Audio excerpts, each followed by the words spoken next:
प्रवाशांच्या आंदोलनासमोर झुकून मध्य रेल्वेने दिवा स्टेशनवर सकाळी आणि संध्याकाळी काही फास्ट गाड्यांना दिव्याला हॉल्ट दिला खरा, पण यातून काय साध्य झालं असा सवाल उपस्थित होतोय।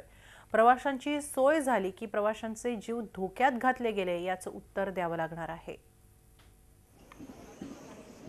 मध्य रेल्वेवर असलेलं हे दिवा स्टेशन कोकण रेल्वेला मध्य रेल्वेशी जोडणारं हे जंक्शन, इथे गेल्या काही वर्षात मोठ्या प्रमाणात वस्ती वाढलेल्या लोकसंख्येच्या आकांक्षा वाढल्या आणि फास्ट ट्रेनच्या मागणीसाठी गेल्या वर्षी दिवावासियांनी आंदोलनही केलं।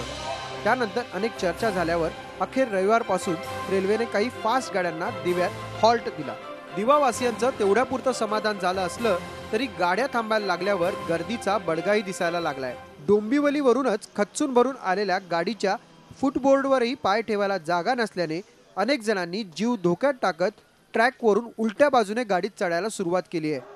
सकाळी 9:09 दिव्यात थांबणाऱ्या गाडीत उलट्या बाजूने चढणाऱ्या प्रवाशांचा व्हिडिओ झी24 तासच्या हाती लागलाय। उलट्या बाजूने चढणाऱ्यांची संख्याही जास्त असल्याने एकमेकांना ढकलत गाडीत चढायचे प्रयत्न सुरू झाले आहेत। प्रवाशांचे जीव किती धोक्यात आहेत हे हा व्हिडिओ पाहून लक्षात 5 ते 10 हजार प्रवाशांसाठी जलद थांबा का सुरू केला?